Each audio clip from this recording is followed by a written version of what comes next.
In April 2014, two young Dutch women, Kremers, 21, and Lisanne Froon, 22, vanished in the highlands near Boquete, Panama. They weren't thrill seekers, they were friends on a planned volunteer trip, learning Spanish, helping children, and exploring the country during their free time.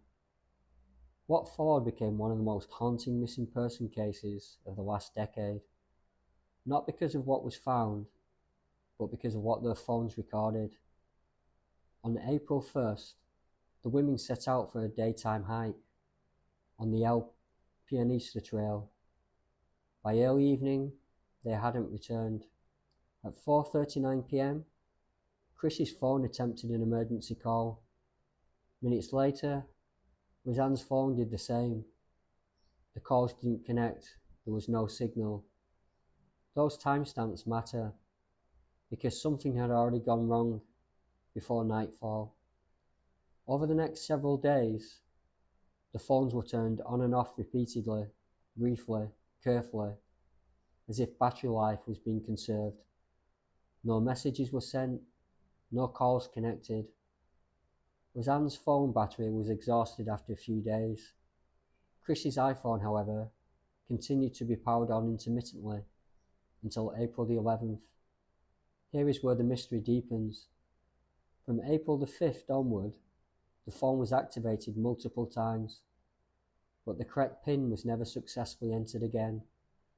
What does that mean?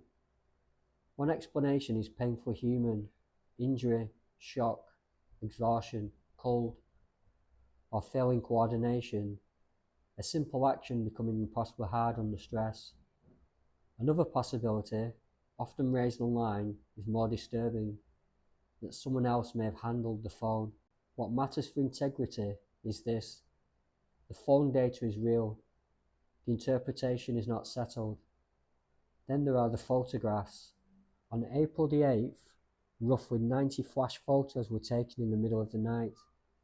They show fragments of environment, rocks, foliage, darkness, and one image that appears to show the back of Kris's head. Some believe the photos were accidental, others believe they were deliberate, attempts to signal rescuers, light the surroundings, or document their location. Again, the evidence exists, the intent does not. Behind every phone activation is a moment we can't see. The hope when a screen lights up, the dread when there's still no signal, the reality of night in unfamiliar rainforest terrain, wet, steep, and unforgiving. This wasn't a puzzle, it was two people trying to survive.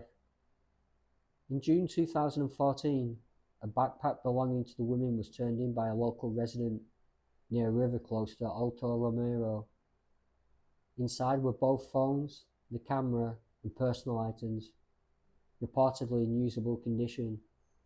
Later, scattered human remains were recovered and confirmed by DNA to belong to Kris and Lisanne. There were not enough remains to determine the definitive cause of death.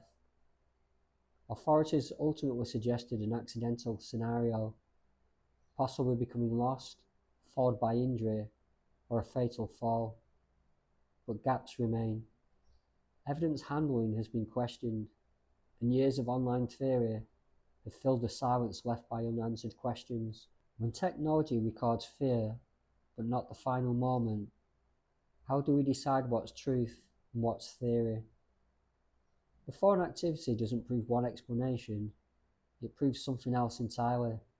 That Kris Kremers and Lisanne Froon fought to be found, that their experience was real, and that some stories remain unresolved, not because of myth, but because the truth never fully came back with them.